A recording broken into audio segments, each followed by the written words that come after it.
चलो welcome back. क्या हाल चाल है मेरे प्यारे प्यारे जीव जंतुओं? सर सब बढ़िया। अभी तो पढ़ा के गए थे, वापस से सर हाल चाल क्यों पूछ रहे हो? पूछूंगा, बार बार पूछूंगा, 100 बार पूछूंगा। अब हम लोग करने वाले हैं दोस्तों unit number 3 product. Unit number 3 का नाम क्या है? प्रोडक्ट। जो सामान आप बनाते हो उसे क्या बोलते हैं दोस्तों? उसे बोलते हैं प्रोडक्ट। आज दोस्तों पढ़ने वाले हैं प्रोडक्ट के बारे में। तो फटाफट से बताइए आप लोग, क्या रेडी हो? जल्दी बोलो, जल्दी बोलो। क्या आप लोग प्रोडक्ट पढ़ने के लिए रेडी हो? क्या आप लोग प्रोडक्ट पढ़ने के लिए रेडी हो या नहीं हो? जल्दी बोलो ना, सुनने के लिए बेताब हूं। जल्दी बोलो। जी भैया बिल्कुल, समझाओ। तो आ जाओ, सबसे पहले प्रोडक्ट का मतलब समझते हैं। प्रोडक्ट क्या होता है? सबसे पहले हम लोग क्या समझेंगे भैया? प्रोडक्ट का मतलब, कंसेप्ट ऑफ प्रोडक्ट। ये होता क्या है प्रोडक्ट? यहां पे लिखा हुआ है आसान शब्द में, a product refers to anything that can satisfy the wants and needs of the buyer. जो बायर्स के वांट्स को सेटिस्फाई करे, नीड्स को सेटिस्फाई करे, उसे ही बोलते हैं प्रोडक्ट। जो एक बायर का वांट्स को, नीड्स को सेटिस्फाई करे, उसे बोलते हैं product. A product refers to anything that can satisfy the wants and needs of the buyer. A product refers to anything, कुछ भी सामान, कुछ भी। ये 7 अप का बोतल हो गया, ये नार्जो फोन का कवर हो गया, ये चार्जर हो गया। किसी भी चीज से मेरा वांट और मेरा नीड्स अगर पूरा हो रहा है बेटा, उसे मैं क्या बोलूंगा? उसे मैं बोलूंगा प्रोडक्ट। किसी भी चीज से, कोई भी चीज से, एक तिनका से भी बेटा आपका वांट सेटिस्फाई हो सकता है। छोटा से छोटा चीज से भी आपका वांट सेटिस्फाई हो सकता है। एक छोटा सा कील से भी आपका वांट सेटिस्फाई हो सकता है। जिस भी चीज से आपका वांट, आपका नीड सेटिस्फाई हो रहा है, उसको हम लोग क्या बोलेंगे? उसको हम लोग बोलेंगे प्रोडक्ट। बोलो ना। A product refers to anything that can satisfy the wants and needs of the buyer. जो आपका wants, जो आपका needs को satisfy कर देता है, उसे हम लोग बोलते हैं प्रोडक्ट। जैसे कि भैया हमें नहाना है, साबुन यूज कर लो। ऑयल, बिस्किट या टूथपेस्ट, ये सारा चीज आप लोगों का wants और आप लोगों का needs satisfy करता है। इस सब चीज को हम लोग क्या बोलते हैं? प्रोडक्ट।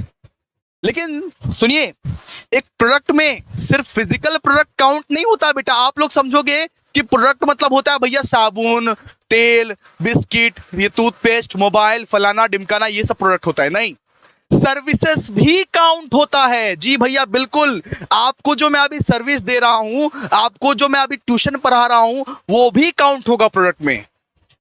यहां पे क्या लिखा हुआ है? It does not mean only the physical product. सिर्फ एक फिजिकल प्रोडक्ट काउंट नहीं होता है बेटा। आप गलत हो, तुम गलत हो। अगर एक सामान को तुम बोलते हो कि सिर्फ फिजिकल प्रोडक्ट काउंट होता, नहीं भैया सुनो, प्रोडक्ट में फिजिकल तो काउंट होता है, फिजिकल प्रोडक्ट तो काउंट होता ही होता है, साथ ही साथ सर्विसेज भी काउंट होता है। जैसे कौन कौन सा सर्विस होता है? बाल कटाने गए, हेयर कटिंग, जैसे टीवी रिपेयरिंग, मोबाइल रिचार्जिंग, अरे ट्यूशन सर्विसेज भी काउंट होता है। एक प्रोडक्ट में, एक सामान में बेटा सर्विसेज भी काउंट होता है। प्रोडक्ट मतलब सर्विसेज भी होता है, ठीक है? इसी में सर्विसेज इंक्लूड होता है, ठीक है? तो आप क्या बोलोगे? A product is anything which can satisfy the wants and needs of the buyer. Example, physical product, and it also includes services like hair cutting, like TV repairing, like mobile reach। तो आप कुछ भी बोल दो, ठीक है? Opinion भी होता है यहाँ पे, जैसे कि डॉक्टर का सजेशन, एडवोकेट का सजेशन। अरे टीचर का तो नाम यहाँ पे दिया ही नहीं हुआ, टीचर का भी होता है यहाँ पे। जो भी आपको सर्विस दे रहा है बेटा, उनका यहाँ पे नाम यूज होगा। अरे प्रोडक्ट में फिजिकल प्रोडक्ट भी इंक्लूड होता है बचवा, ए बचवा, फिजिकल प्रोडक्ट भी इंक्लूड होता है और सर्विसेज भी इंक्लूड होता है। जो आपका वांट्स, जो आपका नीड्स पूरा करता है, उसी को हम लोग क्या बोलते हैं? प्रोडक्ट। उसी को हम लोग क्या बोलते हैं? प्रोडक्ट। उसी को क्या बोलते हैं? प्रोडक्ट। चलो आ जाओ, चलो आ जाओ। अब हम लोग पढ़ते हैं क्लासिफिकेशन ऑफ प्रोडक्ट। कितने टाइप्स के प्रोडक्ट होते हैं, कितने टाइप्स के, कितने तरह से हम लोग क्लासिफाई कर सकते हैं प्रोडक्ट को बेटा, कितने तरह से क्लासिफाई किया जा सकता है, उस चीज के बारे में पढ़ेंगे। सबसे पहले होता है कंज्यूमर प्रोडक्ट, यानी जिस सामान को आप डेली यूज करते हो, जिस सामान को आप लोग डेली यूज करते हो, जिस सामान को कंज्यूमर यूज करता है, जिस सामान को एक फाइनल कंज्यूमर, फाइनल प्यारा प्यारा कंज्यूमर यूज करता है, उसे हम लोग क्या बोलते हैं बेटा? Consumer product. जो सामान डायरेक्टली कंज्यूमर के लिए बनाया जाता है, जैसे कि ये 7 अप डायरेक्टली कंज्यूमर लेके जाता है, कंज्यूमर के लिए ही बनाया जाता है। इसको इसको इंटरमीडिएट गुड नहीं बोल सकते, इसको एक प्रोड्यूसर नहीं खरीदता है बेटा, कंज्यूमर ही खरीदता है। जैसे एक फोन कंज्यूमर के लिए बनाया जाता है, जैसे ये माजा का बॉटल, माजा कंज्यूमर के लिए मतलब कि बनाया जाता है। जैसे कि ये पेन कंज्यूमर के लिए ही बनाया गया है। जिसे डायरेक्टली कस्टमर खरीदता है बेटा, जिसे डायरेक्टली कंज्यूमर खरीदता है, कंज्यूमर यूज करता है, उसे बोलते हैं कंज्यूमर प्रोडक्ट। एग्जाम्पल क्या है? जैसे biscuit, bread, shirt, pen, soap. जिसको भैया एक भी प्रोड्यूसर यूज नहीं करता, उसको हम लोग क्या बोलेंगे? Consumer product. जो सामान कंज्यूमर का है, जिसको सिर्फ कंज्यूमर खरीदते हैं, उसको हम लोग क्या बोलते हैं? Consumer product. The product which can be consume directly by the consumer with the further processing are called consumer product. ठीक है, देखिए अब इसमें ना बहुत सारा टाइप्स आता है। इसमें एक आता है ड्यूरेबल प्रोडक्ट। अरे ड्यूरेबल प्रोडक्ट मतलब क्या? जो सामान तुम्हारा 5 साल, 10 साल, 15 साल टिकेगा। अब तुम कार खरीदने, रेफ्रिजरेटर खरीदने हर रोज थोड़े ना जाओगे भाई। ठीक है, एक मिनट आगे ना हम, हेलो, कुछ ग्लिच आया था अभी। अब देखो, अब तुम कार खरीदने, रेफ्रिजरेटर खरीदने हर रोज थोड़े ना जाते हो। हर रोज जाते हो क्या कार खरीदने? गाड़ी खरीदने क्या हर रोज जाते हो क्या? चलो पापा आज गाड़ी खरीद के आते हैं, चलो पापा कल भी जाएंगे, चलो पापा परसों भी जाएंगे। अरे तब तो तुम भाई अंबानी का फैमिली से हो फिर। ठीक है, अंबानी की फैमिली से हो फिर। तो ये क्या है? Durable product. जो सामान लॉन्ग पीरियड ऑफ टाइम तक चलता है, जो सामान लॉन्ग पीरियड ऑफ टाइम तक चलता है, उसे हम लोग क्या बोलते हैं? Durable product. जैसे कि क्या? Car, refrigerator, TV etcetera, fridge, अलमारी, ये सब बहुत सालों तक चलता है। 5 साल, 10 साल, 15 साल। अरे पुराना जमाने का पापा लोग तो उसको 20-20 साल, 25-25 साल, 30-30 साल, 40-40 साल तक चला देते थे। इसको क्या बोलते हैं? Durable product. जो ड्यूरेबल है, जो इजीली खराब नहीं होगा, जिसको रेगुलरली हमको खरीदना नहीं पड़ेगा। इसके बाद नॉन ड्यूरेबल प्रोडक्ट, जिसको आपको रेगुलर इंटरवल में खरीदना पड़ता है, जिसको आपको रेगुलर इंटरवल में, जो 2 दिन, 5 दिन, 10 दिन चलेगा, 20 दिन चलेगा, 30 दिन चलेगा, उसके वापस से खरीदना पड़ेगा, रिकरिंग रहेगा जो, उसको हम लोग क्या बोलते हैं? Non durable product. जैसे कि क्या? मिल्क। अरे दूध तो रोज पीते हो ना तुम, दूध तो तुमको रोज खरीदना पड़ता है, मिल्क तो तुमको रोज खरीदना पड़ता है बेटा। शुगर, अरे शुगर, चीनी, अरे 10-15 दिन बाद तो खरीदना पड़ता है ना, कम से कम। बल्क में खरीद के आओगे तो कम से कम 10-15 दिन बाद या महीना बाद तो खरीदना पड़ेगा ना बेटा। सोप या टूथपेस्ट, ये सब रेगुलर इंटरवल में आपको खरीदना पड़ता है। हफ्ता, 2 हफ्ता बाद, या 1 दिन बाद, या 2 दिन बाद, रेगुलर इंटरवल में खरीदना पड़ता है। ये टिकाऊ नहीं रहते बेटा। इसको आप क्या बोलोगे? इसको आप बोलोगे नॉन ड्यूरेबल प्रोडक्ट। इसको आप क्या बोलोगे? Non durable product. और सर्विस का एग्जांपल क्या है? Service refers to the benefit और सेटिस्फैक्शन। मतलब सेटिस्फैक्शन मिलता है। क्या मिलता है बेटा? सेटिस्फैक्शन मिलता है। आपको मैं जब पढ़ाता हूं, आप बोलते हो ना भैया पैसा वसूल, पूरा सेटिस्फैक्शन मिल गया, हर एक चीज सीख गए, एकदम सीख के पगला हो गए। इसको हम लोग क्या बोलते हैं? Service refers to the benefits और satisfaction which are offered to customer. मैं जो आपको बेनिफिट दे रहा हूं, मैं जो आपको सेटिस्फैक्शन दे रहा हूं, इस सेटिस्फैक्शन को मैं क्या बोलूंगा? सर्विस बोलूंगा बेटा, सर्विस बोलूंगा। हेयर कटा के आए भाई, चूल कटा के आए, आप एकदम हीरो के जैसे सच रहे हो, और हेयर सलून वाले को तारीफ कर रहे हो, अरे भैया क्या काटे हो, थैंक यू सो मच भैया, इतना मस्त लग रहा हूं मैं, thank you so much. Satisfaction मिला। वो आपका बाल काटा तो आपको सेटिस्फैक्शन मिला। अरे टीवी रिपेयर करने आया, वो रिपेयर किया, तब जाके आप टीवी देख रहे हो, तब सेटिस्फैक्शन मिला। वो सर्विस देता है तो आपको सेटिस्फैक्शन मिलता है बेटा। कुछ ना कुछ फायदा पहुंचता है आपको, कुछ ना कुछ फायदा पहुंचता है। जैसे कि क्या? ट्यूशन है। हाँ, काश मेरा बात आ गया। मैं आपको ट्यूशन देता हूं तो इससे क्या? इससे आपको सीखने को मिलता है। ये क्या है? ये सर्विस है। सेटिस्फैक्शन मिलता है, बेनिफिट मिलता है आपको। ये क्या है? Service refers to the benefits और satisfaction which are offered to the customer for sale. एक बार लिखो तो, चैट बॉक्स में एक बार लिखो तो, durable product, non durable product और मतलब कि सर्विस का लिखो, एक एक करके सबको लिखो। जो मन में है वो लिख दो, बोल दो ना जरा मन में जो है छुपा, मैं किसी से कहूंगा नहीं। अरे चुपके से लिख दो ना एक बार। ड्यूरेबल प्रोडक्ट क्या होता है, नॉन ड्यूरेबल प्रोडक्ट क्या होता है, सर्विसेज क्या होता है, लिख दो ना एक बार। चलो आगे बढ़ते हैं, तुम लोग लिखते जाओ, याद रहता है। ठीक है, अब पढ़ेंगे। अब देखो, again on the basis of the buying behaviour के बेसिस पे 4 टाइप्स का और सामान होता है। ठीक है, चार टाइप्स का और सामान होता है। अब देखो अलग अलग से आएगा, अलग अलग से आएगा, इस तरीके से नहीं पूछेगा, अलग अलग से आएगा, बोलेगा कि कन्वीनियंस प्रोडक्ट को डिफाइन कर दो, शॉपिंग प्रोडक्ट क्या होता है, ऐसे ऐसे करके आएगा, ठीक है। लेकिन हमने इस तरीके से ही आपको बता दिया। बाइंग बिहेवियर के हेल्प से देखो क्या क्या आता है। सबसे पहला आता है कन्वीनियंस प्रोडक्ट। क्या आता है कन्वीनियंस प्रोडक्ट? क्या होता है convenience product? The product which can be bought with the minimum shopping effort, जिसमें बहुत कम एफर्ट लगाना पड़ता है। जैसे एक माचिस खरीदने के लिए क्या आप एकदम 2 दिन तक प्लानिंग करते रहो, तो मम्मी माचिस खरीदे क्या, माचिस में कितना कितना खर्चा आ जाएगा, माचिस खरीदे क्या, माचिस हम लोग को खरीदना चाहिए क्या, मम्मी पापा माचिस खरीदना चाहिए क्या हम लोग को, माचिस कौन सा खरीदे, कौन सा कंपनी का खरीदे, इस तरीके से आप सोचते हो क्या? अरे 1 रुपए का माचिस तुम इतना डिसाइड करोगे तब तो हो ही गया। कन्वीनियंस प्रोडक्ट मतलब जिसमें तुमको ज्यादा लफड़ा नहीं करना पड़ता, दुकान जाओ खरीद के ले आओ, सीधा सा बात है। मम्मी ने नमक लाने के लिए बोला, मम्मी ने नमक लाने के लिए बोला, बेटा आप दुकान में गए, सीधा बोले नमक दो बेटा, नमक दो, टाटा नमक लेके आ गए, बस बात खत्म। अरे जहां पे आपको ज्यादा मगजमारी नहीं है, जहां पे आप लोगों को ज्यादा सोचना नहीं पड़ता, उसको हम लोग क्या बोलते हैं? Convenience product. इसके बाद शॉपिंग प्रोडक्ट मतलब क्या हो गया? Shopping product refers to the product which is compared with the product of other companies. Simple सा बात है, दूसरे कंपनी से जो कंपेयर करते हो आप, दूसरे कंपनी से जो कंपेयर करते हो आप जिस प्रोडक्ट को, उसको बोलते हैं शॉपिंग प्रोडक्ट। जैसे कि टीवी खरीदने के वक्त में कौन सा टीवी खरीदे, फिलिप्स का खरीदे या सैमसंग का खरीदे, या कौन सा खरीदे, फिलिप्स का खरीदे या सैमसंग का खरीदे या तोशिबा का खरीदे, कौन सा टीवी खरीदे, कौन सा फोन खरीदे, रियलमी खरीदे, आईफोन खरीदे, सैमसंग खरीदे, कौन सा फोन खरीदे, रेफ्रिजरेटर कौन सा खरीदे, जिस टीवी को, जिस मोबाइल सेट को, जिस रेफ्रिजरेटर को आपको खरीदने के लिए सोचना पड़ता है, बहुत सारे ब्रांड्स को कंपेयर करना पड़ता है, उसको बोलते हैं दोस्तों शॉपिंग प्रोडक्ट। क्या बोलते हैं? Shopping product. Shopping product refers to that product which is compared with the product of other company in respect of a price, size, design, quality। इसके बाद आगे, इसके बाद हो गया speciality product. Speciality product the मतलब कि product which is unique feature and brand name are called speciality product. अरे जैसे आईफोन स्पेशल है ना भाई, अलग ही यूनिक फीचर है, अलग ही ब्रांड नेम है, अलग ही धुआंधार फोन है, इसलिए तो निब्बा निब्बी छपड़ी छिपड़ा सबको लेते हैं आईफोन आजकल, ठीक है।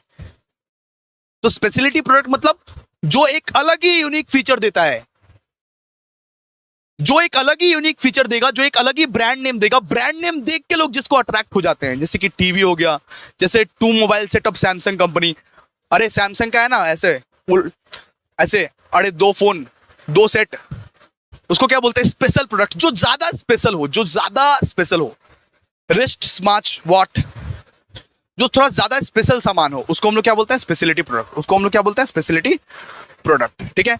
इसके बाद देखिए इंडस्ट्रियल प्रोडक्ट। इंडस्ट्रियल प्रोडक्ट मतलब जो सामान को मैन्युफैक्चरिंग या प्रोडक्शन के पर्पज से खरीदा जाता है, जो सामान को मैन्युफैक्चरिंग या प्रोडक्शन के पर्पज से खरीदा जाता है फैक्ट्री में, जैसे कि मान लीजिए शुगर केन हो गया, जैसे आयरन ओर हो गया, जैसे कोल हो गया, जैसे ऑयल सीड हो गया, इसको हम लोग क्या बोलते हैं? Industrial product.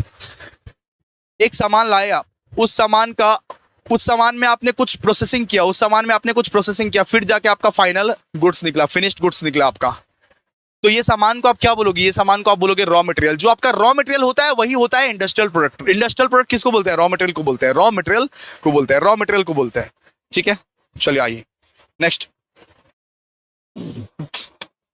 अब बात करते हैं फीचर्स ऑफ प्रोडक्ट। एक सामान का क्या क्या फीचर रहता है? सबसे पहले स्केलेबिलिटी। सिंपल सा बात है, एक प्रोडक्ट का कभी भी आप स्केल बढ़ा सकते हो।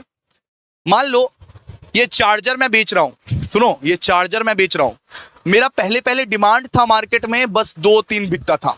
अब धीरे धीरे क्या हुआ कि 10-20 बिकने लगे। अब धीरे धीरे क्या हुआ कि रोज के मेरे को 100 बिकने लगे। अब धीरे धीरे क्या हुआ? 1000 बिकने लगे। अब धीरे धीरे क्या हुआ? हर रोज 1-1 लाख करके बिक रहे हैं। धीरे धीरे आप प्रोडक्ट को क्या कर सकते हो? स्केल कर सकते हो। यही है फीचर है। एक सामान को आप एक्सपांड कर सकते हो, स्केल कर सकते हो।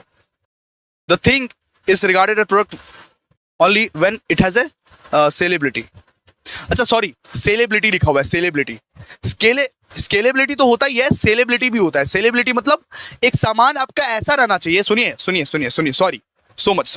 सेलेबिलिटी मतलब क्या हो गया कि एक सामान आपका ऐसा रहना चाहिए जिसको आप बेच पाओ, जिसको लोग खरीदे। एक ऐसा सामान रहना चाहिए प्रोडक्ट में, तभी दम रहेगा जिसको आप बेच पाओगे। अब देखिए, मेरा कोई मान लीजिए डुप्लीकेट लेक्चर रिकॉर्ड करके और बेचे तो क्या उसका बिकेगा सामान? क्या उसका बिकेगा सामान? लोग बोलेगा फ्रॉड है, फ्रॉड है, फ्रॉड है, 2 दिन बाद वो जेल जाएगा। तो एक प्रोडक्ट आपका ऐसा रहना चाहिए जो सेल कर पाओ आप, जिसको सेल कर पाओ आप, सेल कर पाओ आप, क्लियर है, जिसमें सेलेबिलिटी का फीचर हो। इसके बाद एक प्रोडक्ट ऐसा होना चाहिए जो बायर के वांट को सेटिस्फाई करे, जो बायर के वांट को सेटिस्फाई करे। बचपन में क्या होता था दोस्तों, बचपन में मैंने ना किंडर जॉय खरीदा था। हमारे जमाने में भी होता था किंडर जॉय, वो 30 रुपए में मिलता था। मैंने एक दिन किंडर जॉय खरीदा, ये एक्सपेक्टेशन था मेरे को कि किंडर जॉय मेरे को बहुत कुछ दे देगा, किंडर जॉय मेरे को स्वर्ग की अनुभूति करवाएगा, किंडर जॉय खा के मैं स्वर्ग में पहुंच जाऊंगा, ऐसे मेरे को पहले लगता था। मैं एरा था ना पहले, अरे बचपन में मैंने किंडर जॉय खरीदा। जब किंडर जॉय खरीदा, वहां पे मैं देखा कि एक छोटा सा ऐसे करके एक पता नहीं गोल गोल टाइप का था। वो देख के ही लगता था कि कितना अट्रैक्टिव है। उसको मैं खोला, कुछ भी नहीं था यार, एक फेक खिलौना दे दिया था हमको, एक फालतू का 1-2 रुपए का खिलौना था उसमें, और जस्ट 2 ठो चॉकलेट का बॉल था। इससे अच्छा तो 5 रुपए का इससे अच्छा तो भाई 5 रुपए का मैं कैडबरी खा लेता। मैंने वो 30 रुपीज का किंडर जॉय खरीदा, उसमें कुछ भी नहीं लगा मेरे को, बस उसका ऊपर वाला चीज, उसका ऊपर वाला जो पैकेजिंग है वो मस्त था, इसकी वजह से लोग अट्रैक्ट होते थे। तो क्या ये यूटिलिटी प्रोवाइड करता है बायर को? नहीं। बच्चा लोग एरा होता है इसलिए समझ नहीं पाता, इसलिए ले लेता है। लेकिन बड़े इंसान लोग कभी भी ये सब सामान नहीं खरीदेंगे बेटा। बच्चे लोग तो एड़े होते हैं इसीलिए खरीद लेते हैं। मम्मी मम्मी मम्मी मम्मी मुझे मुझे मुझे किंडर जॉय चाहिए, मुझे किंडर जॉय चाहिए, इसीलिए खरीद लेते हैं, वो तो एक्सेप्शन है। लेकिन यूटिलिटी जो है ना, यूटिलिटी, बायर को यूटिलिटी पहुंचेगा तुम्हारे सामान से तभी वो खरीदेगा। जैसे कि मैगी तुमने खरीदा, मैगी में टेस्ट नहीं है तो तुम क्यों खरीदोगे मैगी? क्यों खरीदोगे मैगी? वो सेटिस्फैक्शन प्रोवाइड करता है मैगी, वो सेटिस्फैक्शन प्रोवाइड करता है यूपी, वो सेटिस्फैक्शन प्रोवाइड करता है एक बिस्किट, इसीलिए आप खरीदते हो, बार बार लगातार वही चीज खरीदते हो। क्यों? क्योंकि वो टेस्ट प्रोवाइड कर रहा है आपको। यूटिलिटी होना चाहिए एक सामान में, क्या होना चाहिए? यूटिलिटी होना चाहिए, ठीक है। इसके बाद सामान, आपका जो भैया प्रोडक्ट है उसका एडिक्वेट डिमांड होना चाहिए। देखिए ये वाला पेन आपको याद है, ये वाला पेन हमारी मम्मी पापा के जमाने का पेन था, इसको मैं भी यूज करता हूं।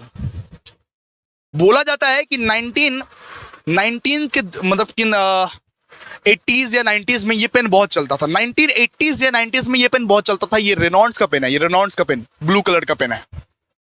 उस जमाने में सिर्फ यही पेन का मोनोपोली था, एडिक्वेट डिमांड था। तो यहां पे यही बोला गया है कि अगर आप एक प्रोडक्ट लॉन्च कर रहे हो, आपका सामान का अगर डिमांड रहा फिर बेचने से मतलब है। डिमांड है ही नहीं फिर किसको बेचोगे आप? डिमांड रहना पड़ेगा ना बेटा, डिमांड रहना पड़ेगा। आपका सामान का जो है डिमांड रहना पड़ेगा। If there is no adequate demand बेटा, if there is no adequate demand for a thing, it production is not profitable. आपको कभी भी प्रॉफिट नहीं होगा बेटा। आपका सामान कोई मांग ही नहीं रहा है, कोई चाह ही नहीं रहा है, कोई एडिक्टेड है ही नहीं, तो क्या होगा? बेच के मत बेचो, प्रॉफिट होगा नहीं तुमको। सिंपल सा बात है, ठीक है। एक भैया एक प्रोडक्ट ऐसा होना चाहिए जिसमें कैपेसिटी हो, जिसमें क्या हो? कैपेसिटी हो टू सेटिस्फाई वांट्स, जिसमें क्या हो? कैपेसिटी हो टू सेटिस्फाई वांट्स, आपके वांट्स को सेटिस्फाई कर दे, ऐसा एक सामान होना चाहिए। Product satisfy the wants of a customer, customer के वांट्स को जो सेटिस्फाई कर दे उसी को हम लोग बोलते हैं प्रोडक्ट, उसी को हम लोग क्या बोलते हैं? Product. So it can be said all product have a capacity to meeting wants. Simple सी बात है, आपके वांट को अगर सेटिस्फाई नहीं कर रहा है, आपके वांट को अगर सेटिस्फाई, आपकी इच्छा को अगर सेटिस्फाई नहीं कर रहा है, वो काहे का प्रोडक्ट? आपकी इच्छा को, आपके नीड्स को जो सामान सेटिस्फाई कर दे उसे हम लोग क्या बोलते हैं? प्रोडक्ट। फोर्थ फीचर है बेटा, ठीक है। इसके बाद एक प्रोडक्ट में इतनी शक्ति होनी चाहिए जो आपको प्रॉफिटेबिलिटी प्रोवाइड करे, प्रॉफिटेबिलिटी, जिससे आप प्रॉफिट कमा सको। प्रॉफिट ही नहीं कमा रहे हो फिर काहे का प्रोडक्ट? उसे कचरा बोलो, कचरा। एक सामान ऐसा होना चाहिए, the objective of production and sale of a product is to earn fair and reasonable profit, जो आपको एक रीजनेबल प्रॉफिट, जो आपको फेयर प्रॉफिट अर्न करा के दे। प्रॉफिटेबिलिटी होना चाहिए। एक सामान ऐसा होना चाहिए जो टेंजेबल भी हो और इनटेंजेबल भी हो। मैंने क्या बोला? मैंने बोला कि प्रोडक्ट टेंजेबल भी होता है और इनटेंजेबल भी होता है, ठीक है। सिंपल सा बात है। इंटेंजिबल किसको बोलते हैं? इंटेंजिबल बोलते हैं सर्विसेज को। यानी टेंजिबल मतलब आप मान लो कि अगर टीवी खरीदे, आप मान लो अगर शर्ट खरीदे, आप मान लो अगर कार खरीदे, तो उसको आप बोलोगे टेंजिबल। टेंजिबल ये अलग है। और एक प्रोडक्ट भाई इंटेंजिबल भी होना चाहिए, यानी कि सर्विसेज। आपने वो जो टीवी खरीदा उसका टीवी रिपेयरिंग सर्विसेज भी तो होना चाहिए। आपने कार खरीदा उसका कार रिपेयरिंग सर्विसेज भी तो होना चाहिए। कुछ सर्विसेज भी होता है, कुछ प्रोडक्ट भी होता है, दोनों मिला के आपका बनता है प्रोडक्ट। यानी प्रोडक्ट भैया टेंजिबल भी होता है और इंटेंजिबल भी होता है। और एक प्रोडक्ट में इतनी शक्ति होनी चाहिए, for this the buyer agree to pay price in exchange of a product. एक मतलब कि प्रोडक्ट में इतनी शक्ति होनी चाहिए कि बायर आपको पैसे दे उसके लिए। अगर कोई आपको रिटर्न में पैसा नहीं दे रहा है बेटा, एक्सचेंजेबिलिटी रहना चाहिए जिसमें, एक्सचेंजेबिलिटी कि मैं इसको एक्सचेंज करके पैसा ले सकूं, इस सामान को बेच के पैसा ले सकूं, इस सामान को बेच के मैं इसका प्राइस ले सकूं, इसका जो प्राइस है वो ले सकूं। ऐसा शक्ति होना चाहिए। मैं आपको एक पत्ता बेचूंगा बेटा, तो क्या आप उसके लिए पैसा दोगे मेरे को? ये बताओ तो। मैं आपको एक लीफ बेचूंगा, सिर्फ लीफ, पत्ता पत्ता पत्ता, वो जो लास्ट लीफ वाला जो पत्ता था वो आपको बेचूंगा मैं, तो क्या आप उसके लिए मेरे को पैसे दोगे? ये बताओ मेरे को। नहीं। तो एक्सचेंजेबिलिटी रहना चाहिए प्रोडक्ट में। क्या होना चाहिए? एक्सचेंजेबिलिटी रहना चाहिए। ठीक है, आइए समझ गए आप लोग। चलिए अब पढ़ेंगे बेटा importance of product. Importance of product, क्या क्या इंपॉर्टेंस है, क्यों इंपॉर्टेंट है, क्यों जरूरी है प्रोडक्ट, क्या इंपॉर्टेंस है प्रोडक्ट का। सबसे पहले it is the key to marketing. Marketing करने के लिए आपको सामान तो चाहिए। आपके पास अगर सामान ही नहीं रहा बेटा, आपके पास अगर सामान ही नहीं रहा तो आपका मार्केटिंग लुल है, आपका मार्केटिंग अधूरा है बेटा। All the marketing activities such as branding, pricing, promotion, transportation, warehousing, सब चीज डिपेंड करता है आपके प्रोडक्ट के ऊपर। आपके पास वो फाइनल प्रोडक्ट ही नहीं है तो आप ब्रांडिंग किस चीज का करोगे? हवा हवा में बात करोगे क्या? हवा हवा में बात करोगे क्या? नहीं। आपके पास वो प्रोडक्ट ही नहीं है तो आप प्राइसिंग कैसे करोगे? आपके पास प्रोडक्ट नहीं है तो प्रमोशन कैसे करोगे? आपके पास वो प्रोडक्ट नहीं है तो ट्रांसपोर्टेशन कैसे करोगे? आपके पास वो प्रोडक्ट नहीं है तो वेयर हाउसिंग कैसे करोगे? तो branding, pricing, promotion, transportation, warehousing, सब चीज बेटा एक ही चीज पे डिपेंड करता है। सबका बाप एक, सबका बाप एक। यहां पे लिख देता हूं, सबका बाप एक। कौन है बताओ? कौन है बताओ? सबका बाप एक कौन है? कौन है सबका बाप? कौन है? Branding, pricing, promotion, transportation, warehousing, सबका बाप कौन है बताओ? सर सबका बाप एक ही है, उसका नाम है दोस्तों प्रोडक्ट। जी भैया प्रोडक्ट, सबका बाप एक, उसका नाम क्या है? Product, product, product. ओके भैया समझ गए। इसके बाद देखो tool of survival. Tool of survival, if there is no demand for a product, तुम्हारे सामान का कोई डिमांड ही नहीं है, तुमने ऐसा लूल सामान बना दिया, तुम्हारा सामान का कोई डिमांड ही नहीं है, तो कौन खरीदेगा? सर्वाइव तभी कर पाओगे जब तुम्हारे सामान का डिमांड रहेगा बेटा। जब आप जो चीज बेच रहे हो उसका डिमांड रहेगा तभी तुम इस मार्केट में, इस बाजार में सर्वाइव कर पाओगे, वरना सर्वाइवल का कोई गुंजाइश ही नहीं करना पड़ता, वरना तुमको बंद करना पड़ेगा अपना business. If there is no demand for a product, no firm participate in marketing activities of very product.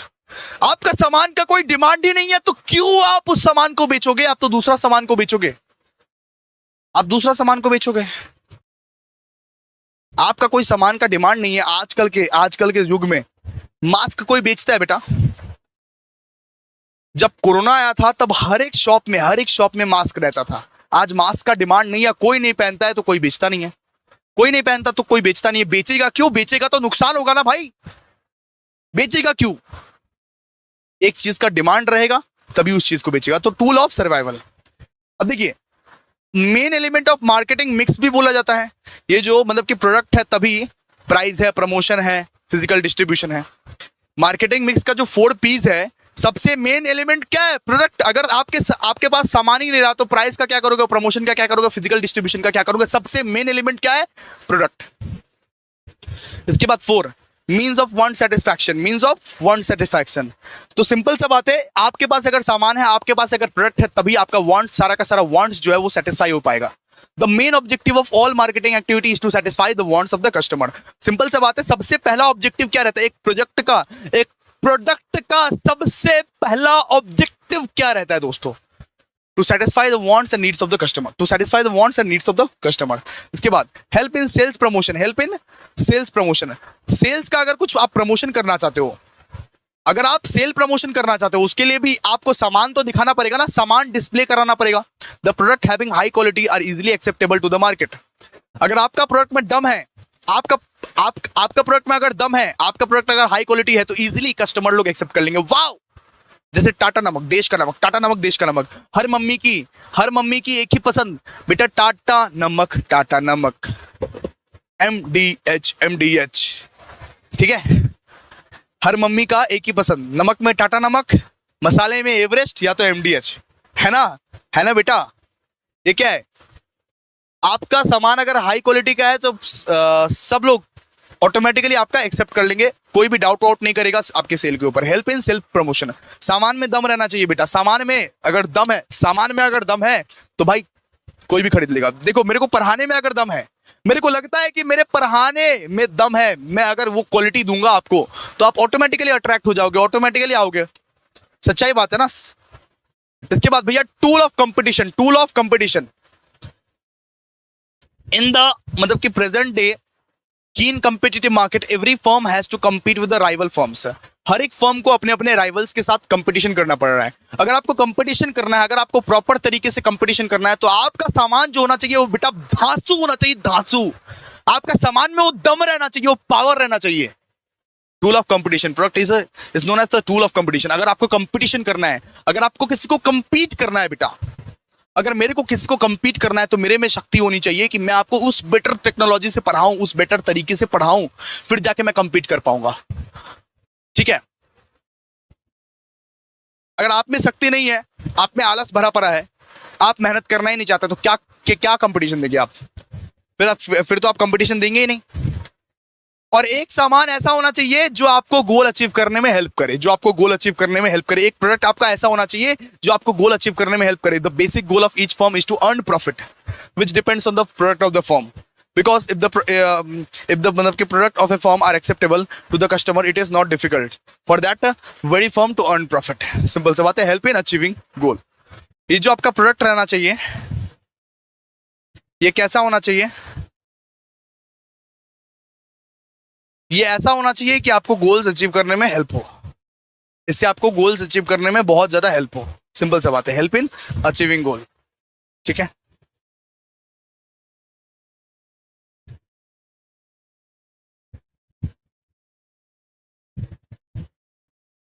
अब हम लोग पढ़ेंगे ब्रांडिंग मतलब क्या है? आपका सामान का, आपका प्रोडक्ट का एक यूनिक नेम, एक यूनिक सिंबल, एक यूनिक साइन को हम लोग क्या बोलते हैं? ब्रांडिंग बेटा। आपका सामान का अस्तित्व ब्रांडिंग से ही होता है, नेम से ही होता है। अगर आप आज किसी के भी घर में पूछ लो कि आप बेटा नमक कौन सा यूज करते हो, हर मम्मी का एक ही पसंद, भैया टाटा नमक। आप एक भी सेमेस्टर 2 के स्टूडेंट से पूछ लो कि कौन सा क्लास का वीडियो देखते हो, हर एक स्टूडेंट का एक ही पसंद, एजे क्लासेस। अपना प्रमोशन क्यों कर रहे भाई? अपना मेरा खुद का चैनल है, मैं खुद का प्रमोशन ना करूं? ये क्या है बेटा? ब्रांड है, ये सब ब्रांड है। ये जो साइन है बेटा, ये साइन पे बहुत लोग, लाखों करोड़ों लोग फिदा है। ये जो साइन है, ये जो सिंबल है, ये जो डिजाइन है, इस पे लाखों करोड़ों लोग फिदा है। ये जो बस इतना नाइकी है ना बेटा, है ना। आप एक नेम, साइन, सिंबल, डिजाइन या कुछ भी अपना सामान पर रखते हो और वो सामान ब्रांड बन जाता है आपका। इसको हम लोग क्या बोलते हैं? ब्रांडिंग। इसको क्या बोलते हैं? Branding. A brand is a name. आप क्या बोलोगे? Brand is a name, sign, symbol, design और कॉम्बिनेशन ऑफ देम। मतलब कि चारों ही रह सकते हैं, नेम भी रह सकते हैं, साइन भी रह सकते हैं, सिंबल भी रह सकते हैं, डिजाइन भी रह सकते हैं। या तो कोई एक ही रहेगा, या तो ये चारों के चारों ही रहेंगे, या तो कोई 2 रहेगा, या तो कोई 3 रहेगा। ब्रांड मतलब क्या हुआ? ब्रांड मतलब कोई नाम, कोई साइन, कोई सिंबल, कोई डिजाइन या उसका पूरा कॉम्बिनेशन, जिससे वो प्रोडक्ट को आइडेंटिफाई किया जाता है, जिससे वो सामान को आइडेंटिफाई किया जाता है। मैगी रखा हुआ है दूर में, आप आइडेंटिफाई कर लोगे, मम्मी वो मैगी है। मम्मी वो yippee है, लाल वाला yippee है, ये पीला वाला मैगी है। आप आइडेंटिफाई कर लोगे वो क्या है बेटा, वो क्या है, वो ब्रांड है। आप उसका नेम देख के पहचान जाते हो ये मैगी ही है। आप उसका साइन देख के पहचान जाते हो ये नाइकी ही है, ये प्यूमा ही है। ठीक है, अपने सामान को आइडेंटिफाई कराने के लिए, अपने सामान को डिफरेंशिएट कराने के लिए आपको अपना brand name, sign, symbol, design अलग अलग करना पड़ता है। एक यूनिक सा नेम रखना पड़ता है, साइन रखना पड़ता है, सिंबल रखना पड़ता है, डिजाइन रखना पड़ता है। जैसे उबर, कितना यूनिक नेम लगता है, कितना यूनिक नेम लगता है। जैसे ओला, उबर को बोलते ही आपको एक काला काला बैकग्राउंड याद आ रहा होगा। उबर का बैकग्राउंड क्या है? उबर का बैकग्राउंड क्या है सर? सफेद और काला। ओला का बैकग्राउंड क्या है सर? ग्रीन। तो ये क्या है बेटा? ये ब्रांड है। ये ब्रांड आपके दिमाग में, हर एक कस्टमर के दिमाग में, ये देशवासियों के दिमाग में छप जाता है और इसी ब्रांडिंग से आपका जो है बेटा ग्रोथ होता है। तो ब्रांड किसको बोलते हैं? ब्रांड बोलते हैं नेम को, साइन को, सिंबल को, डिजाइन को, या तो पूरा का पूरा कॉम्बिनेशन को, जो आपके सामान को आइडेंटिफाई कराने में हेल्प कराती है, जो आपके सामान को आइडेंटिफाई कराने में हेल्प कराती है। फॉर एग्जांपल लक्स, सैमसंग हो गया, ब्रिटानिया हो गया, बाटा हो गया, टाटा हो गया, बजाज हो गया, ये सब क्या है? ये सब ब्रांड है। वन प्लस का ये आधा कटा हुआ सेव एक ब्रांड है बेटा। वन प्लस बोल दिया सॉरी। एप्पल का एक आधा कटा हुआ सेव यहां पे रहता है, सिर्फ यहां पे, और कहीं पे भी लिखा भी नहीं रहता है कि ये आईफोन है, लेकिन सिर्फ आधा कटा हुआ सेव रहता है। आप लोग समझ जाते हो ये ब्रांड है बेटा, ये ब्रांड है। आपके अंदर कुछ तो होने लगता है, आग लगने लगती है आपके अंदर, वाओ सर आईफोन। पीछे में जो आधा कटा हुआ सेव है, ये क्या है बेटा? ये ब्रांड है। इसको हम लोग क्या बोलते हैं? ब्रांड है। Actually brand is a name which is mentioned with the product. जो सामान के साथ मेंशन्ड होता है, जो सामान के ऊपर लिखा रहता है, वही है ब्रांड। जो एक सामान के ऊपर लिखा रहता है वही है ब्रांड बेटा, वही है ब्रांड। ठीक है, जैसे the case of Lux soap, Horlicks biscuit and Samsung TV, Lux, Horlicks and Samsung respectively are the brand. ठीक है, समझ आए? अब देखिए, ये तो ब्रांड का मतलब समझ गए। ब्रांड का मतलब क्या होता है? नेम, साइन, सिंबल और डिजाइन, जिससे आपका सामान जो है वो आइडेंटिफाई होगा। मेरे प्यारे प्यारे दोस्तों, जो आपका सामान आइडेंटिफाई होता है। तो सर ब्रांडिंग मतलब क्या हो गया? यहां पे देखिए, branding is a process. What? Branding is a process. Branding is a process by which a product is branded in a form of brand, brand name, brand mark. Branding मतलब क्या है? अपने सामान को प्रज्वलित करना, अपने सामान को आइडेंटिफाई करवाना, ये प्रोसेस को ब्रांडिंग बोलते हैं। अपना ब्रांड को, अपना ब्रांड नेम को, अपना ब्रांड मार्क को आइडेंटिफाई कराना, सबको दिखाना, कस्टमर के दिमाग में ये नाम को रिमेंबर करवाना। स्विगी और जोमेटो का नोटिफिकेशन आता होगा आपको, स्विगी और जोमेटो का हर रोज का नोटिफिकेशन आता है। क्यों? अपना ब्रांड नेम को हर एक कस्टमर के दिमाग में डालने के लिए, जिससे कस्टमर कभी स्विगी और जोमेटो को भूले नहीं। इसीलिए रेगुलरली, रोज रोज आपके पास एक नोटिफिकेशन आता होगा, क्या आज पिज्जा खाना चाहोगे? मेरे फोन में नोटिफिकेशन आया है, आप लोग तो देख नहीं पाओगे। यहां पे लिखा है, क्या आज पिज्जा खाना चाहोगे? स्विगी की तरफ से आया है। मेरे को स्विगी को देख के क्या क्लिक करेगा? स्विगी, स्विगी, स्विगी, स्विगी। हर रोज मैं अगर स्विगी को देखूंगा तो स्विगी मेरे दिमाग में फिट रहेगा। कभी मैं अगर ऑर्डर करना चाहूंगा तो सबसे पहला एप्लीकेशन जो मैं खोलूंगा वो स्विगी का ही खोलूंगा। इसीलिए बेटा स्विगी और जोमेटो क्या करता है? ब्रांडिंग करता है, अपना नाम को प्रज्वलित करवाता है, अपना नेम, अपना साइन, अपना सिंबल को दिखाता है कि भाई देख, और याद रख तुझे हमसे ही खरीदना है बेटा। वो लोग बोलते हैं तुझे हमसे ही खरीदना है, इसीलिए याद रख। ठीक है, आप लोग कभी देखे हो, आप लोग डोमिनोज का एग्जांपल लेता हूं मैं। डोमिनोज में कभी देखे हो कि आप लोग जब पिज्जा मंगवाते हो ना बेटा, आप जब पिज्जा मंगवाते हो तब क्या होता है? तब ना बहुत सारे जो ऑरिगेनोस के पैकेट हैं वो बहुत सारे रहते हैं, हद से ज्यादा रहते हैं। मतलब जितना आप खा नहीं सकते उससे ज्यादा रहता है। कम से कम 10-20 ऑरिगेनो का पैकेट दे देता है 2 पिज्जा में। क्यों देता है? रीजन क्या है इसका? क्योंकि वो ऑरिगेनो का पैकेट आपके घर में पड़े रहे, कोई कोना में पड़ा रहा, और आप उसको देख के पिज्जा, आप उसको देख के वो डोमिनोज का याद कर पाओ, डोमिनोज का नाम आपके दिमाग में याद हो। आप उस ऑरिगेनो के पैकेट को देखोगे बार बार, कभी ना कभी तो ऑर्डर कर ही लोगे वापस से आप वो डोमिनोज के पिज्जा को ऑर्डर करो। इसीलिए ऑरिगेनो का जो पैकेट है वो ज्यादा देता है कि बच जाए, अच्छा है, ऊपर में लिखा रहेगा डोमिनोस, कभी ना कभी तो इसके दिमाग में स्ट्राइक करेगा, हाँ आज पिज्जा खाते हैं। ऑरिगैनो को देख के आपको पिज्जा खाने का मन कर जाएगा और आप ऑर्डर कर दो ये क्या है ब्रांडिंग, ये क्या है ब्रांडिंग करवाना, अपना ब्रांडिंग, अपना मार्केटिंग करवाना, सिंपल सी बात है। स्ट्रैटेजी है इन लोगों का। ब्रांडिंग मतलब अपना जो ब्रांड नेम है, सिंपल सी बात है, उसे लोगों के सामने प्रस्तुत करो, प्रज्वलित करो। देखिए इंपॉर्टेंस क्या क्या है, इंपॉर्टेंस है, सिंपल सी बात है। अब पढ़ते हैं इंपॉर्टेंस ऑफ ब्रांडिंग। सबसे पहला इंपॉर्टेंस क्या है, प्रोडक्ट डिफरेंशिएशन। अगर आप अपना सामान को डिफरेंट बनाना चाहते हैं अपने कंपटीटर से, आपको करना पड़ेगा क्या, ब्रांडिंग। इसके बाद हेल्प इन एडवर्टाइजिंग। एडवर्टाइजिंग में हेल्प क्या करता है, एडवर्टाइजमेंट में हेल्प करता है ब्रांडिंग। आप अगर ब्रांडिंग करते हो तो आप प्रॉपर तरीके से एडवर्टाइजमेंट कर पाओगे। जैसे मान लीजिए आपके टीवी में एक नूडल्स का ऐड आया, मैगी मैगी मैगी, आपको मैगी खाने का मन कर गया, सिंपल सी बात है, इसको बोलते हैं ब्रांडिंग। ब्रांडिंग की हेल्प से आप एडवर्टाइजमेंट कर पाते हो और एडवर्टाइजमेंट की हेल्प से आपका मार्केटिंग होता है, सिंपल। डिफरेंशियल प्राइसिंग, ब्रांडिंग की हेल्प से आप अपना प्राइस सेट कर पाते हो अपने अपने ब्रांड के हिसाब से। आपका ब्रांड एकदम नया नया आया है तो आप कम प्राइस सेट करोगे, आपका ब्रांड पुराना है तो आप ज्यादा प्राइस सेट करोगे, सिंपल सा बात है, ठीक है। तो डिफरेंशियल प्राइसिंग अगर आपको सेट करना है, अगर आपको डिफरेंट प्राइस सेट करना है, अपने कंपटीटर से एकदम डिफरेंट प्राइस सेट करना है, तो भी आपको ब्रांडिंग ही करना पड़ेगा। ब्रांडिंग क्या करता है, ब्रांडिंग के हेल्प से आप इंट्रोडक्शन ऑफ न्यू, मतलब कि न्यू प्रोडक्ट कर सकते हो। जैसे कि देखो मैगी का एक नया वैरायटी निकला, आटा मैगी, उसको इंट्रोड्यूस कैसे करेगा, सीधा सीधा सा बात है, एडवर्टाइजमेंट करके, सीधा सा बात है, ब्रांडिंग करके।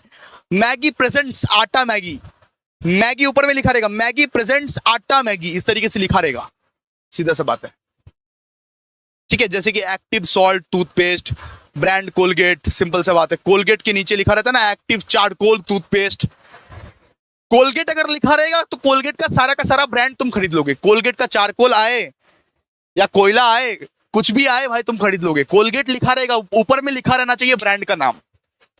एक ब्रांड रहता है तो उसके वजह से आप इजीली एक नया सामान को इंट्रोड्यूस कर पाते हो। अगर अमूल कल को लस्सी बेचने लगे, अमूल कल को अगर मान लो लस्सी बेचने लगे, अगर अपना फील्ड सेक्टर भी चेंज कर दे, अगर कल को अमूल कोल्ड ड्रिंक्स बेचने लगे, फिर भी तुम खरीद लोगे अमूल का ब्रांड नेम देख के।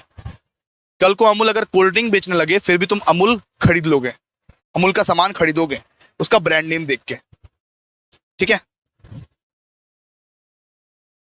चलो सर, एक स्पेशल इमेज बनता है, जैसे कि हर घर में भैया अब टाटा का एक स्पेशल इमेज बन चुका है, एक गुडविल बन चुका है। एक ब्रांड नेम से क्या होता है कि एक स्पेशल इमेज बनता है। आप हर एक घर में मैगी का, निरमा का, टाटा का कितना अच्छा स्पेस बन चुका है, अच्छा इमेज बन चुका है, हर कोई वही खरीदता है। स्टेबल मार्केट जो है हमेशा स्टेबल रहेगा, मार्केट जो है हमेशा स्टेबल रहेगा, कभी आपको नुकसान नहीं होगा, क्योंकि कस्टमर को पता रहेगा ये क्या ब्रांड है, ये क्या ब्रांड सेल कर रहा है। तो मार्केट जो है आपका वो हमेशा क्या रहेगा बेटा, स्टेबल रहेगा, ठीक है। इसके बाद आप प्रोडक्ट आइडेंटिफाई कर पाओगे बहुत बेहतरीन तरीके से। ब्रांडिंग के हेल्प से क्या होता है कि कस्टमर एक अपना सामान को चूज कर पाता है, चुन पाता है, देख पाता है, याद आ जाता है उसको, अरे यही तो है मैगी का कलर तो पीला पीला है, उसमें ये साइन है, उसमें ये साइन है, आप देख पाते हो, आप आइडेंटिफाई कर पाते हो अपने सामान को ब्रांडिंग के हेल्प से। आप क्वालिटी को इंश्योर कर पाते हो, ensuring quality, there is no doubt regarding the quality of the मतलब कि branded product, so the customer can buy with the confidence. आप क्वालिटी को इंश्योर कर पाते हो कि क्या क्वालिटी का सामान बिक रहा है। ब्रांडिंग की वजह से आपको स्टेटस सिंबल देखने को मिलता है, स्टेटस सिंबल। लोग आईफोन खरीदता है, आईफोन का पिछवाड़ा दिखाता है, वो जो आधा सेव, और ये दिखा के बोलता है कि वाओ मैं तो बहुत रिच हूँ, मेरा बहुत एकदम बड़ा स्टेटस है। When a customer uses a branded product he feel proud and enjoy status. वो बेटा को स्टेटस आ जाता है, वो बेटा को घमंड आ जाता है कि अरे भाई आईफोन यूज कर रहा हूँ, देख मेरा आईफोन, तू देख, ठीक है। फेयर प्राइस, एवरी मतलब कि branded product has a fixed price, तो हमेशा एक ब्रांडेड प्रोडक्ट का फिक्स्ड प्राइस रहता है, प्रिंटेड प्राइस रहता है, अपने अपने हिसाब से आप खरीद सकते हो, ठीक है। तो ये क्या है, ये बेटा ये क्या है, ये हमने क्या पढ़ा, इंपॉर्टेंस ऑफ ब्रांडिंग। सबको एक एक करके इंपॉर्टेंस बताओ, ब्रांडिंग का एक एक करके सबको इंपॉर्टेंस बताइए, जल्दी बताइए, सुनने को बेकरार हूं मैं,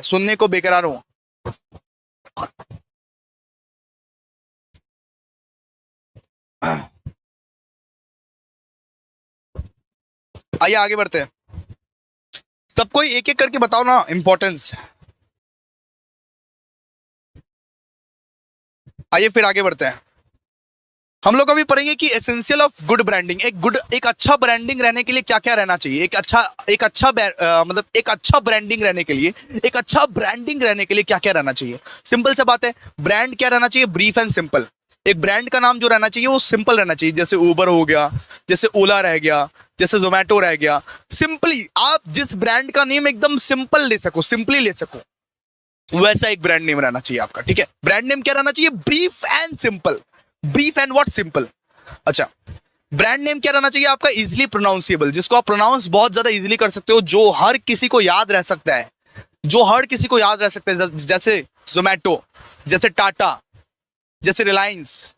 इजीली प्रोनाउंसेबल, बहुत इजीली आप प्रोनाउंस कर सकते हो, वैसा आपका रहना चाहिए ब्रांड नेम। ब्रांड नेम ऐसा रहना चाहिए कि कंसिस्टेंट रहना चाहिए, कंसिस्टेंट। ऐसा नहीं रहना चाहिए, मतलब ऐसा नहीं होना चाहिए कि आप हर हफ्ते अपना ब्रांड नेम बदल रहे हो, ऐसा भी नहीं होना चाहिए। ठीक है, आपका ब्रांड नेम क्या रहना चाहिए, एकदम कंसिस्टेंट रहना चाहिए, कंसिस्टेंट।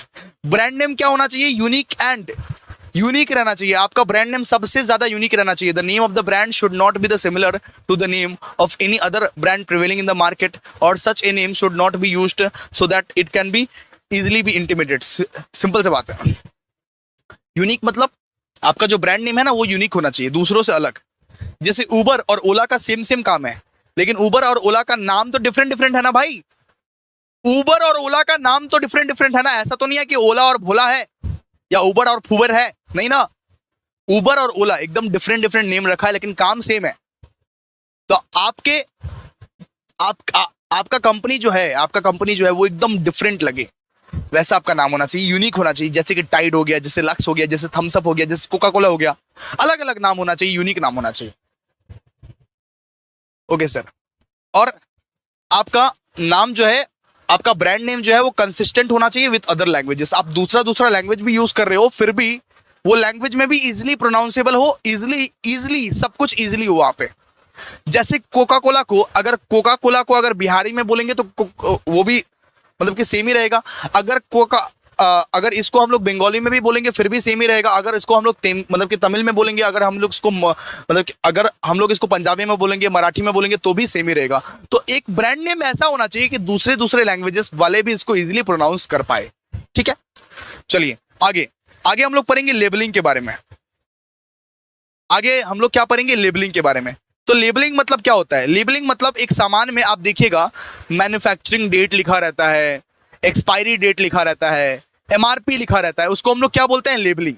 कंसेप्ट ऑफ लेबलिंग मतलब क्या, लेबलिंग मतलब एक स्लिप अटैच रहता है एक प्रोडक्ट में, जैसे एक्सपायरी डेट, जैसे मैन्युफैक्चरिंग डेट, जैसे एमआरपी, जैसे यूज, वेट, जैसे कितना कार्बोहाइड्रेट है, कितना शुगर है। आप एक बार देख के देखिएगा ना, जैसे कि ये माजा का बॉटल का एक एग्जांपल दिए थे। माजा का बॉटल मेरा एकदम परमानेंट है। यहाँ पे देखिए, यहाँ पे ये जो सारा का सारा इंफॉर्मेशन दिया हुआ है पीला कलर का, सारा का सारा जो इंफॉर्मेशन दिया हुआ है छोटा छोटा करके जो लिखा हुआ है, कार्बोहाइड्रेट, शुगर कितना है, एमआरपी क्या है, एक्सपायरी डेट क्या है, मैन्युफैक्चरिंग डेट क्या है, ये क्या है, ये बेटा लेबलिंग है। इसी को बोलते हैं लेबलिंग। एक सामान पर ये जो पूरा इंफॉर्मेशन लिखा रहता है, उस इंफॉर्मेशन को हम लोग क्या बोलते हैं, लेबलिंग।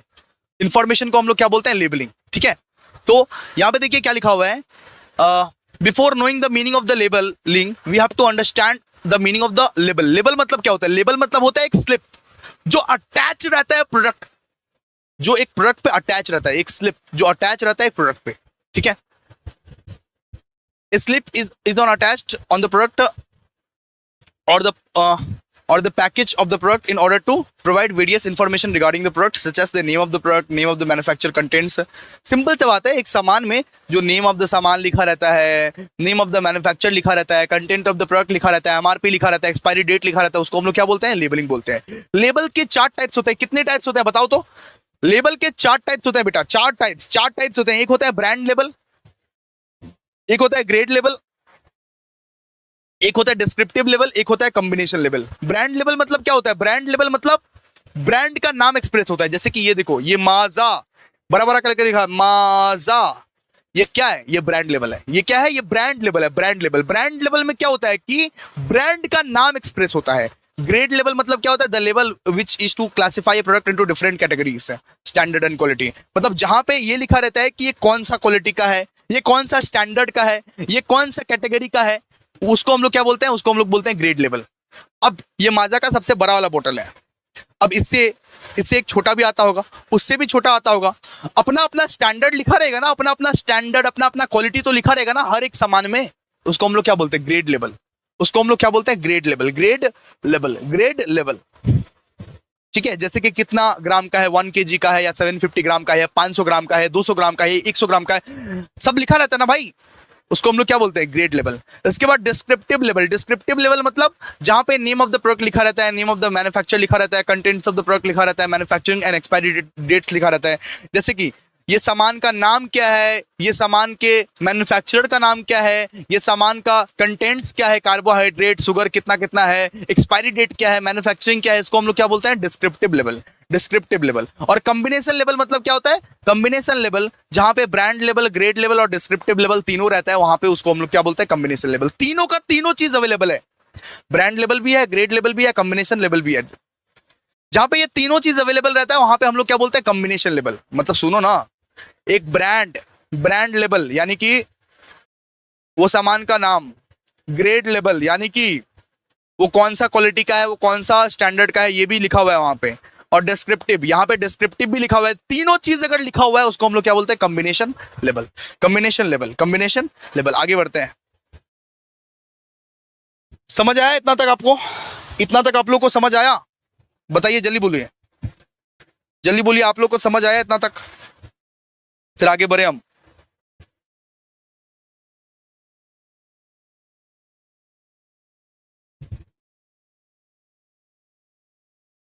जल्दी बोलिए, बोलो भाई बोलो। हाँ सर, समझ आ गया। चलो, सो अब हम लोग करेंगे essential contents of a good label. एक गुड लेबल करने के लिए, एक गुड लेबल बनाने के लिए, एक गुड लेबल बनाने के लिए भैया क्या क्या कंटेंट्स आपके पास होना चाहिए? क्या क्या होना चाहिए? सुनिए, सबसे पहले तो भाई वहां पे रहना चाहिए name and address of the manufacturer. जिसने ये सामान को बनाया है उसका नाम रहना चाहिए, उसका एड्रेस रहना चाहिए। ठीक है, इसके बाद उसका वेट रहना चाहिए, इसके बाद उसका डिस्क्रिप्शन रहना चाहिए बेटा, डिस्क्रिप्शन रहना चाहिए, डिस्क्रिप्शन ऑफ रॉ मटेरियल, क्या क्या रॉ मटेरियल उसमें यूज किया गया है। इसके बाद किस तरीके से वो सामान का बेटर यूज करना है, वो चीज भी रहना चाहिए उसमें। क्लियर है? इसके बाद भैया क्या क्या प्रिकॉशंस आप लोग को लेना है, क्या क्या प्रिकॉशंस आप लोग को लेना है, वो भी रहना चाहिए। इसके बाद यहाँ पे food value in the case of edible product, food value भी रहना चाहिए। यहाँ पे date of manufacturing and expiry of date रहना चाहिए, name and brand of product रहना चाहिए। ठीक है, मैक्सिमम रिटेल प्राइस, एमआरपी दिया हुआ रहना चाहिए बेटा, एमआरपी दिया हुआ रहना चाहिए, और वार्निंग भी रहना चाहिए। तो एक अच्छा लेवल में ये सारे कंटेंट्स रहना चाहिए दोस्तों।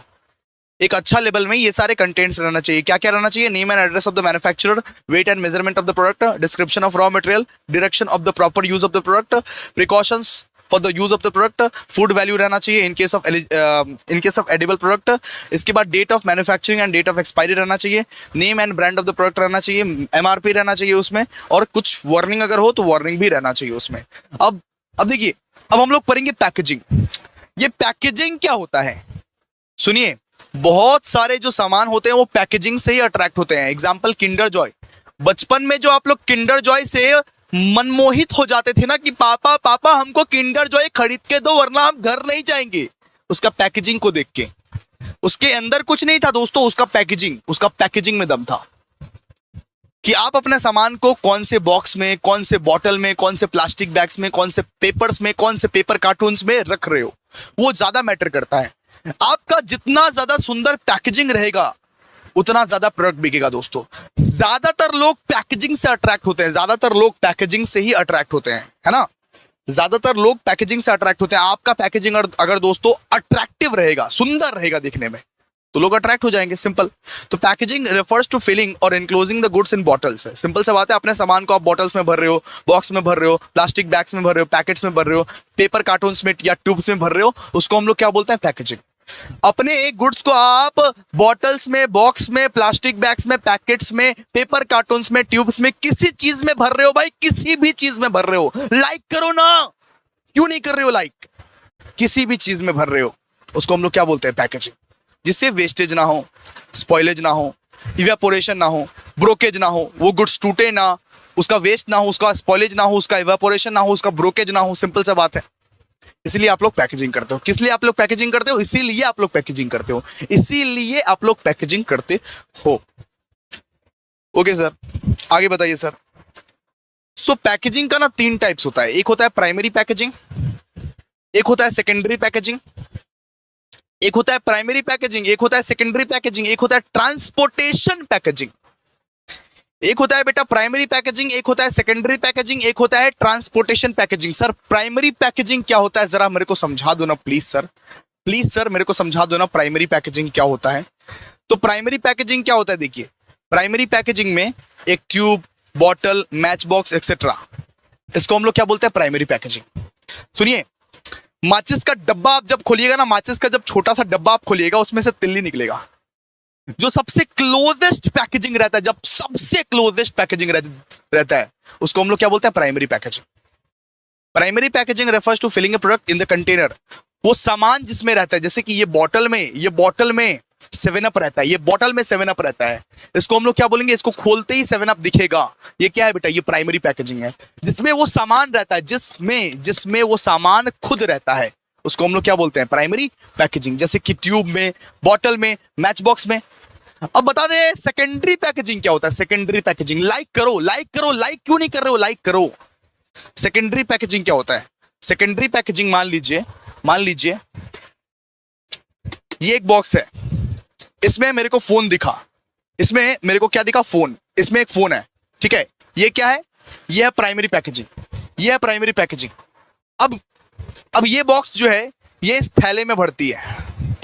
ये जो थैला हो गया, ये थैला क्या है, ये थैला है सेकेंडरी पैकेजिंग। ये थैला क्या है बेटा, ये थैला है सेकेंडरी पैकेजिंग। ये क्या है, ये प्राइमरी पैकेजिंग।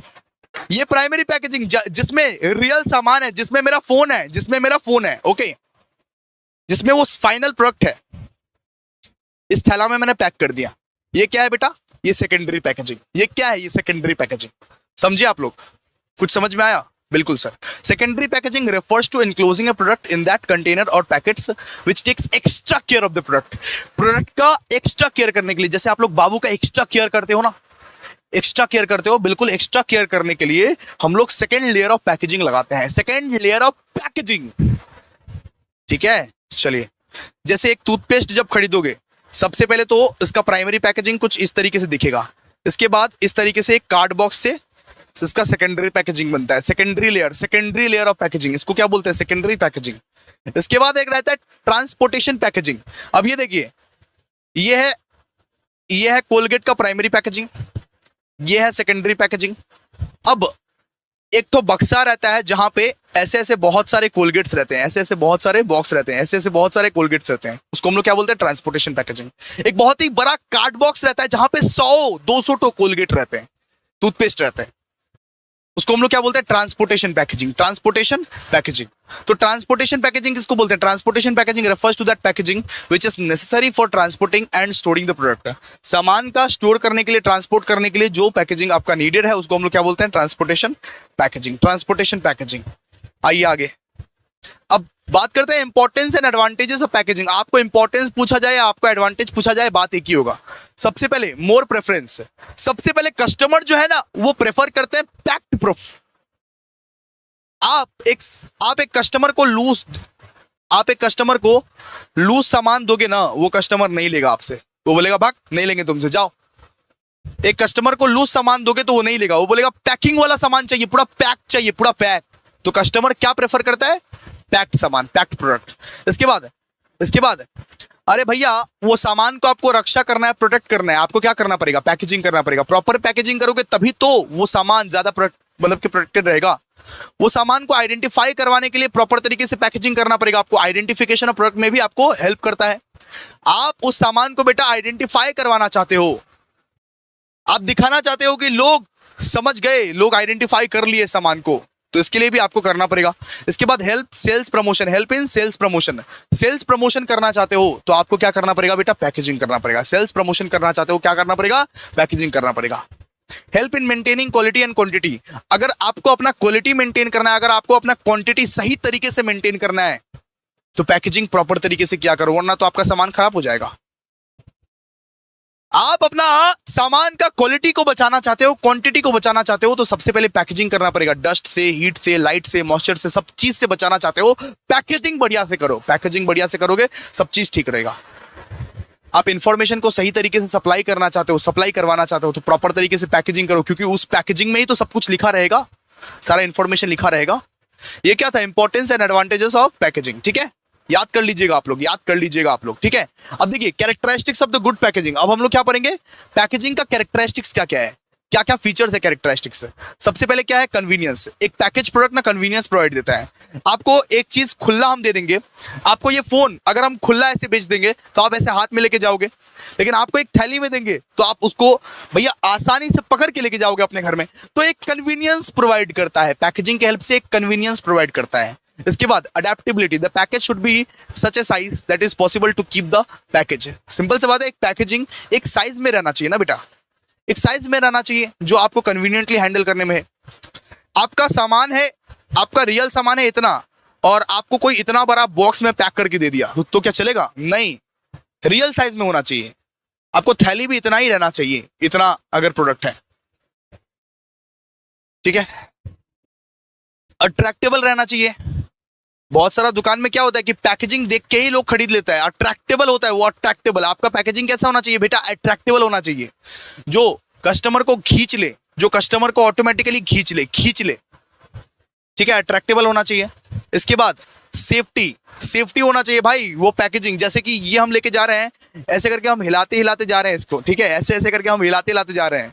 अब वो अचानक से ऐसे खोल देंगे तो क्या हो जाएगा तो सेफ होना चाहिए प्रोडक्ट भाई, सेफ होना चाहिए। ठीक है, लाइट, हीट, डस्ट, मॉइस्चर से इस तरीके से होना चाहिए कि भाई कोई कुछ भी आ जाए, आंधी आ जाए, तूफान आ जाए, ये सामान को कुछ ना हो। आंधी आ जाए, तूफान आ जाए, ये सामान को कुछ ना हो, सेफ्टी होना चाहिए, सेफ होना चाहिए वो सब। And distinct personality and status, एक पैकेजिंग ऐसा होना चाहिए जो दूसरे से अलग है। सिंपल सा बात है, अगर कोक का बोतल और पेप्सी का बोतल अगर सेम सेम दिखेगा तो कैसा लगेगा, सोचिए। कोक का बोतल अलग होना चाहिए, पेप्सी का बोतल अलग होना चाहिए, थम्स अप का बोतल अलग होना चाहिए, सबका अपना अपना डिस्टिंक्ट स्टेटस होना चाहिए, पर्सनैलिटी होना चाहिए, अलग अलग पैकेजिंग होना चाहिए। क्लियर है, इससे आपका इंप्रेशन बढ़ता है। आइए नेक्स्ट बात करते हैं, नेक्स्ट बात करेंगे प्रोडक्ट मिक्स। प्रोडक्ट मिक्स में क्या आता है, प्रोडक्ट मिक्स में क्या आता है वो देखिए, it is also known as product assortment. यानी कि आप अपना अपना सामान को असॉर्ट कर रहे हो, आप अपना सामान को चुन रहे हो। आप जितने भी वैरायटीज ऑफ सामान बेच रहे हो उन सामान को आप असॉर्टमेंट कर रहे हो, असॉर्टमेंट कर रहे हो, अलोकेट कर रहे हो, अलोकेट कर रहे हो, असॉर्टमेंट कर रहे हो। ठीक है, जैसे सबसे पहला आता है, सबसे पहला टाइप आता है इसमें विथ। सबसे पहला टाइप क्या आता है इसमें, with the number of different product lines A company offers है। सबसे पहला आता है विथ। विथ मतलब कितने सारे प्रोडक्ट एक कंपनी ऑफर कर रहा है, कितने लाइंस के सामान एक कंपनी ऑफर कर रहा है। मान लीजिए अमूल, अमूल का एग्जांपल ले लीजिए। अमूल क्या क्या बेचता है, अमूल भैया मिल्क भी बेचता है, ठीक है, अमूल भैया कर्ड भी बेचता है, अमूल भैया बटर भी बेचता है। उसको हम लोग क्या बोलेंगे, उसको हम लोग बोलेंगे विथ ऑफ द प्रोडक्ट। इसके बाद length, the total number of product with in the product lines, मतलब कितने कितने नंबर ऑफ प्रोडक्ट है, एक एक सामान कितना कितना है, एक एक सामान कितना कितना है। इसके बाद आता है डेप्थ। डेप्थ मतलब the variety of each product with in the product lines, कितने कितने वैरायटीज के हैं, कितने कितने साइजेस के हैं, कितने कितने कलर्स के हैं, कितने कितने फ्लेवर्स के हैं, वैरायटी क्या है, उस सामान का वैरायटी क्या है। जैसे मिल्क का अगर बात करें, अमूल का मिल्क एक बड़ा मिलता है, एक छोटा मिलता है, एक कलरफुल मिलता है, एक अनकलरफुल मिलता है। ठीक है, वैरायटी क्या है, वैरायटी क्या है, वैरायटीज होता है ना, बिस्किट्स का वैरायटी होता है, नूडल्स का वैरायटी होता है, हर एक चीज का वैरायटी होता है। मतलब आपका सामान में कितना ठो वैरायटी है, कितना ठो कलर्स है, कितना ठो फ्लेवर्स है, उसको हम लोग क्या बोलते हैं, डेप्थ। और consistency, the degree of similarity between the product lines in terms of use, production and distribution channel, मतलब कि सिमिलरिटी कितना है, आपस में सिमिलरिटी कितना है, इसको हम लोग क्या बोलते हैं, प्रोडक्ट मिक्स है। 2 मार्क्स का आएगा, याद कर लीजिएगा। आगे अब बात करते हैं product life cycle. Product life cycle यानी कि एक प्रोडक्ट बनने से लेके, इंट्रोड्यूस होने से लेके बिगड़ने तक पूरा का पूरा उसका लाइफ साइकिल क्या है। एक सामान का, एक प्रोडक्ट का भैया लाइफ साइकिल क्या है, लाइफ साइकिल क्या है, पूरा का पूरा जिंदगी कैसा क्या स्टेप्स में गुजरता है। सबसे पहले एक प्रोडक्ट इंट्रोड्यूस होता है बेटा, सबसे पहले एक प्रोडक्ट, एक सामान इंट्रोड्यूस होता है, इंट्रोडक्शन, सबसे पहला इंट्रोडक्शन वाला स्टेज होता है, जहां पे वो क्या होता है, इंट्रोड्यूस होता है, जहां पे एक नया नया प्रोडक्ट लॉन्च हुआ होता है, सेल्स जहां पे बहुत स्लोली ग्रो करता है, स्लोली ग्रो करता है, जहां पे प्रॉफिट आपका बहुत नॉमिनल रहता है, जहां पे आपका marketing and development cost high रहता है, जहां पे आपका बेटा कॉस्ट तो हाई रहता है, एक जब नया नया सामान लाते हो मार्केट में, एक जब नया सामान को लॉन्च करते हो, एक जब नया सामान को इंट्रोड्यूस करते हो, खर्चा हाई रहेगा, प्रॉफिट कम रहेगा। इंट्रोड्यूस करते हो, नया नया इंट्रोड्यूस करते हो। इसके बाद क्या होता है, इसके बाद ग्रोथ वाला स्टेज आता है। इसके बाद क्या आता है, इसके बाद ग्रोथ, सेल्स इंक्रीज रैपिडली, अचानक से सेल्स बहुत ज्यादा हाई होने लगा, अचानक से लोग एक्सेप्ट करने लगे, अचानक से लोग आपका सामान को खरीदने लगे, कंपटीटर्स आने लगे आपके मार्केट में, आपका सेल देख के कंपटीटर लोगों को जलन हो गया, कंपटीटर लोग आने लगे, वही चीज करने लगे जो आप कर रहे हो। ठीक है, उसको बोलते हैं ग्रो।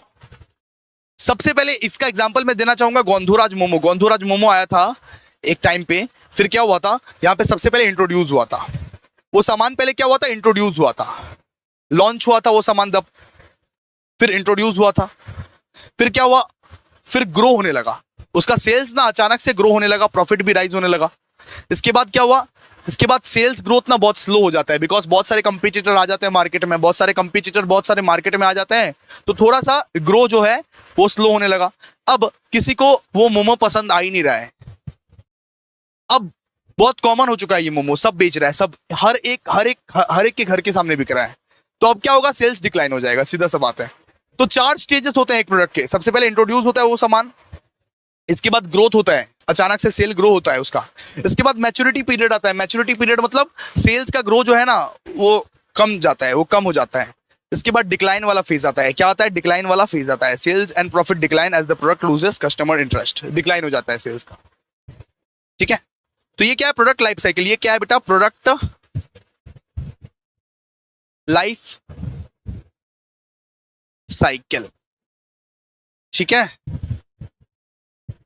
आगे अब ये बोलेंगे कि एक प्रोडक्ट डेवलप कैसे होता है, फटाफट से इसको खत्म करते हैं। ठीक है, एक प्रोडक्ट डेवलप कैसे होता है, सबसे पहले तो आप आइडिया को जनरेट करते हो, सबसे पहले आपके दिमाग से बहुत सारे आइडियाज आते हैं, पुल ऑफ आइडियाज आते हैं कि किस तरीके से ये सामान को बनाना है, किस तरीके से एक नया प्रोडक्ट को बनाना है। आपके पास एक आइडिया आता है, सबसे पहले क्या करते हो आप, आइडिया जनरेट करते हो, सबसे पहला स्टेप होता है एक आइडिया जनरेट करते हो आप। इसके बाद वो आइडिया को स्क्रीन करते हो, क्या ये आइडिया मेरे लिए फिजिबल है या नहीं है, क्या ये आइडिया प्रैक्टिकल है या नहीं है, आइडिया को स्क्रीन करते हो। In this stage ideas are evaluated to determine their feasibility, alignment with company objective, क्या ये आइडिया कंपनी ऑब्जेक्टिव के हिसाब से सही है या नहीं है, क्या मेरा आइडिया जो है ये प्रैक्टिकल है या नहीं है, आइडिया को स्क्रीन करते हो, आइडिया स्क्रीनिंग। सबसे पहले आइडिया जनरेट करते हो, इसके बाद क्या होता है, आइडिया स्क्रीन करते हो, क्या इसमें पोटेंशियल है या नहीं, क्या ये आइडिया वर्क करेगा या नहीं, क्या ये आइडिया प्रैक्टिकल है या नहीं, क्या ये आइडिया ऑब्जेक्टिव, कंपनी के जो ऑब्जेक्टिव है वो फॉलो कर पाएगा या नहीं, सब चीज आप देखते हो। इसके बाद क्या होता है, इसके बाद यहाँ पे होता है कंसेप्ट डेवलपमेंट एंड टेस्टिंग।